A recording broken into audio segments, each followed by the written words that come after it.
জনাবে রাসূল নবী আকরাম সকলে বলি সাল্লাল্লাহু আলাইহি ওয়াসাল্লাম। সম্মানিত মুসাল্লিয়ান কিরাম, আল্লাহ পাক রব্বুল আলামিন কুরআনুল কারীমের মধ্যে বলেন, হে মানব জাতি তোমরা সকলে গরীব। ইয়া আইয়ুহান নাসু আনতুমুল ফুকারা।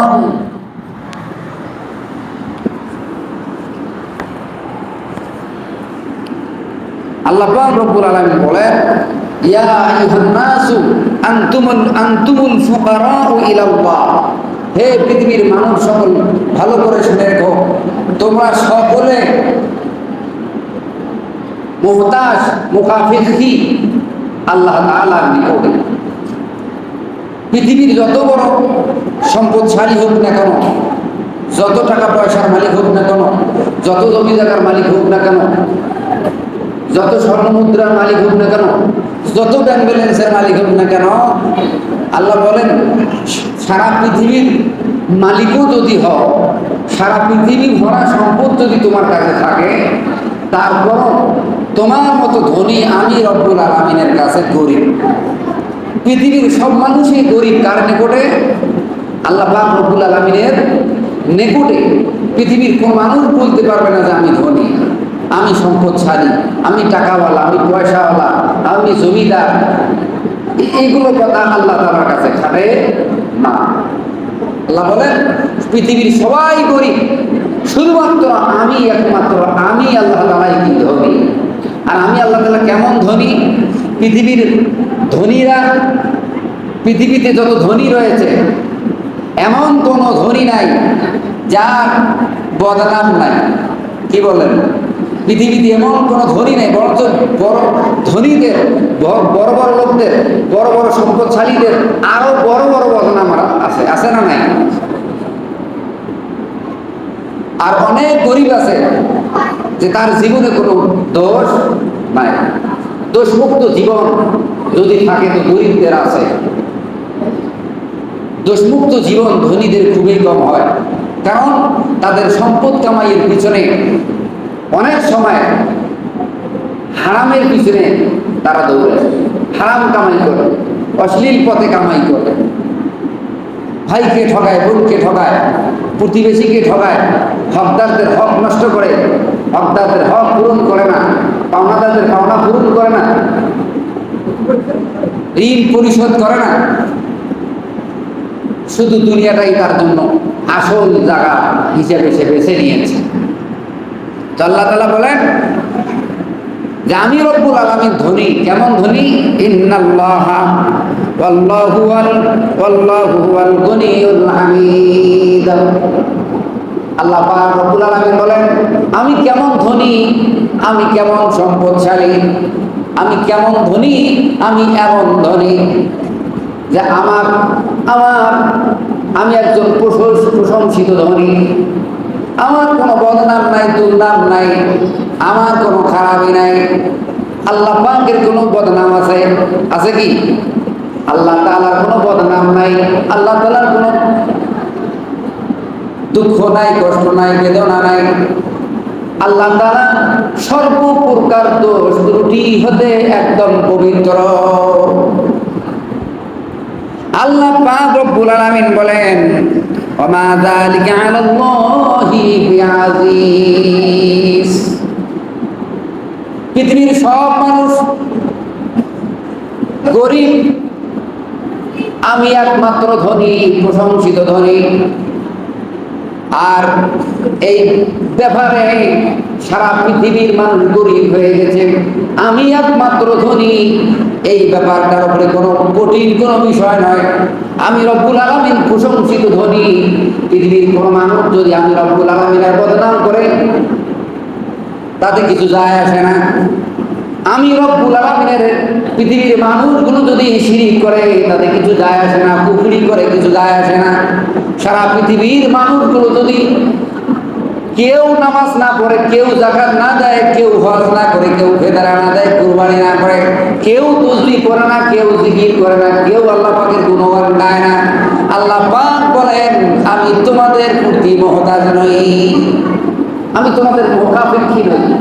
তোমরা দান করবে, তোমরা সওয়াব পাবা, তোমাদের জিন্দেগি ধন্য হবে।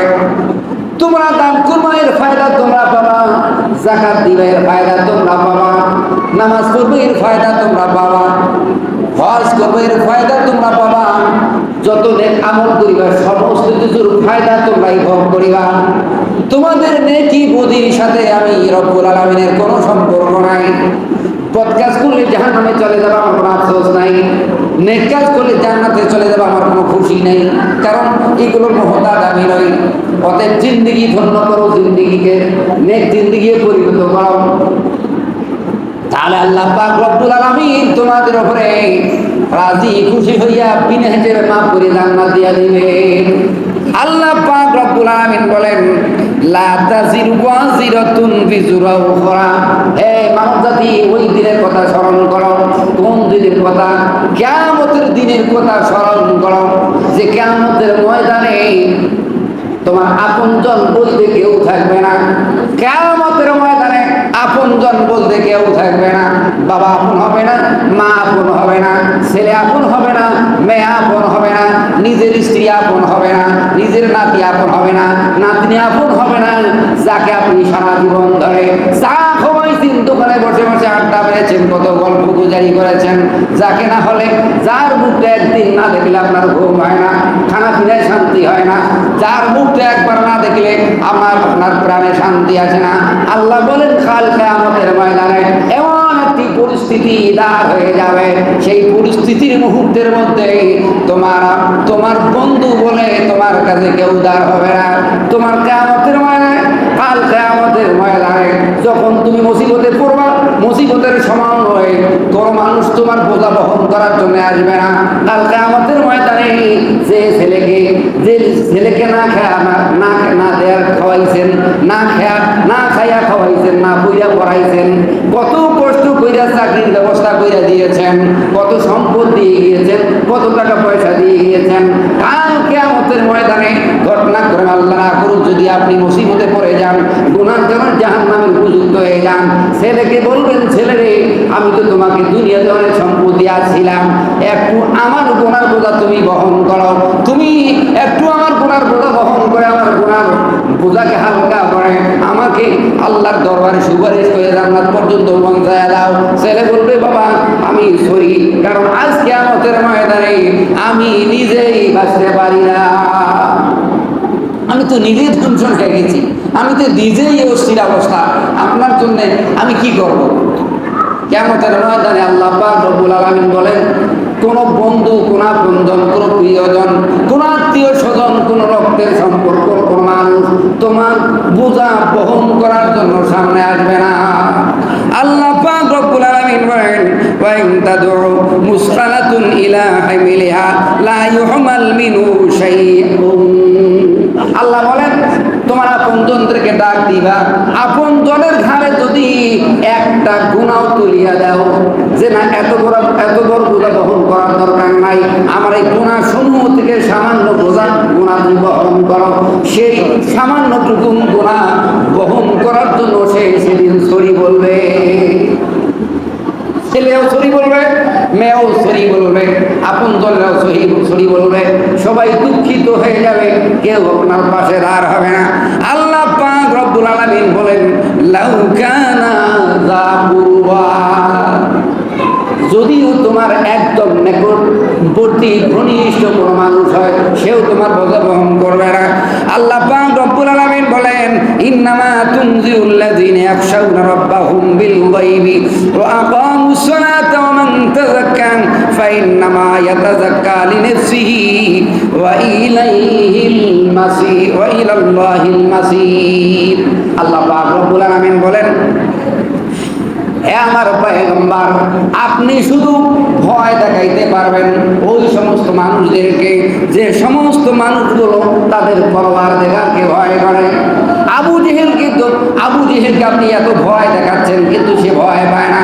আমার ভয় কত দেখাচ্ছেন, জাহান্নামের ভয় কত দেখাচ্ছেন, কবরের ভয়, হাসরের ভয়, কত কিছুর ভয় আপনি দেখাচ্ছেন। আবু জেহেলের গোষ্ঠী আজ পর্যন্ত যারা দুনিয়াতে আছে, এরা এরা কি করে না? ওয়াজ বোঝে না, নসিহত বোঝে না, কোরআনের তাফসীর বোঝে না, কোরআনের বয়ান বোঝে না। আজও সে মানুষগুলো দুনিয়াতে আছে না নাই? আছে না নাই?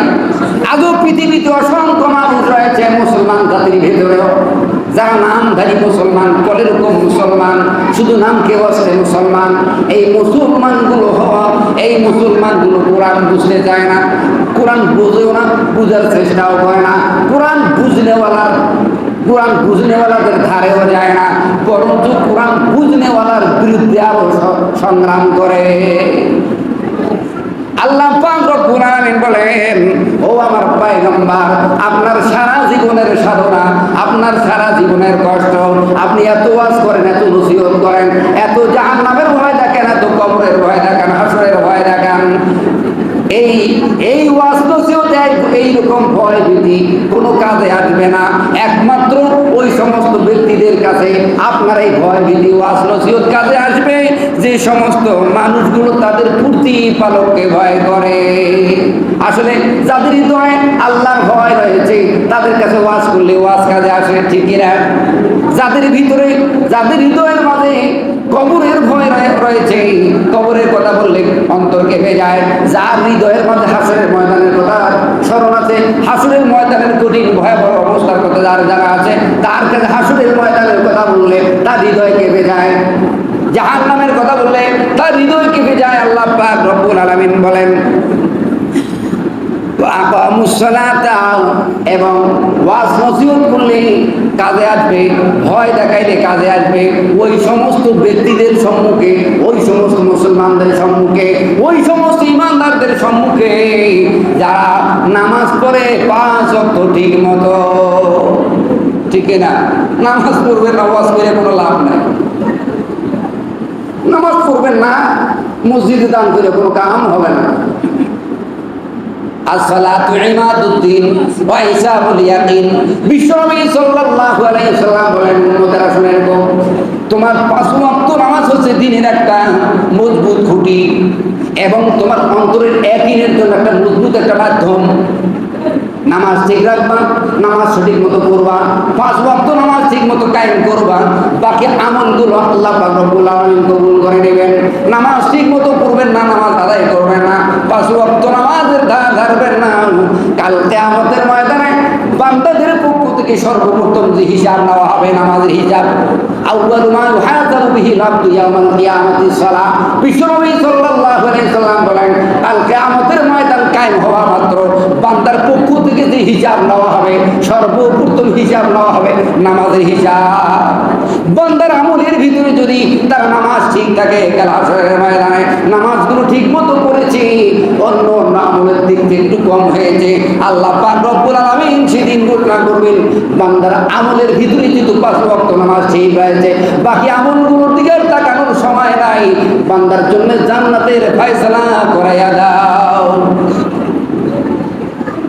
সম্মানিত মুসাল্লিয়ান কেরাম, জামাতবাসী ভাইরা আমার, আল্লাহ পাক রব্বুল আলামিন বলেন, ওয়াজ আসবে, ওয়াজ নসিহত ভয় ভীতি কার কাছে কাজে আসবে? ওয়াজ নসিহত করলে কার উপকারে আসবে? খোদার ভয় দেখাইলে কার উপকারে আসবে? জাহান্নামের ভয় দেখাইলে কার কাজে আসবে? যারা নাকি তাদের হৃদয়টাকে পরিষ্কার করেছে। فإنما يتزكى لنفسه ومن تزكى فإنما يتزكى لنفسه। আল্লাহ পাক রব্বুল আলামিন বলেন, বান্দারে তুমি যদি মুজাহিদা কইরা, চেষ্টা ফিকির কইরা নিজের নফসকে পরিষ্কার করতে পারো, এটা তোমার জন্য একটা কল্যাণকর বস্তু হয়ে দাঁড়াবে।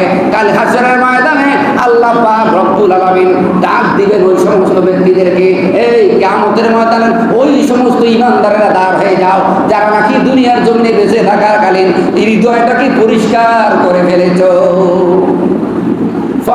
فإنما ومن تزكى فإنما يتزكى لنفسه وإلى الله المصير। আল্লাহ পাক রব্বুল আলামিন বলেন, পৃথিবীর সব মানুষকে এমন একটা সময় সামনে আসছে যে সেই কিয়ামতের ময়দানে, সেই মুহূর্তে আল্লাহ পাক রব্বুল আলামিনের কাছে সকলকে হাজিরা দিতে হবে।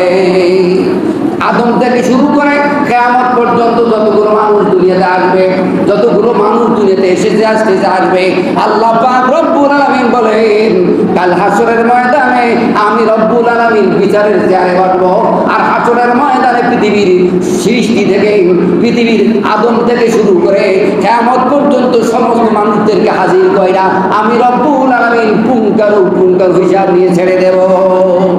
আখির দাওয়ানা আলহামদুলিল্লাহি রাব্বিল আলামিন। আল্লাহ তাআলা আমাদের সকলকে কবরের ভয়ভীতি, হাসরের ভয়ভীতি, জাহান্নামের ভয়ভীতি, খোদার ভয়ভীতি অর্জন করে আল্লাহর খাঁটি গোলাম হয়ে কবরের জগতে যাওয়ার তৌফিক দান করুন। ওয়া আখির দাওয়ানা আলহামদুলিল্লাহি রাব্বিল আলামিন। যারা সুন্নাত পড়েনি কবলাল জমা সারাকার সুন্নাত পড়ে নিন।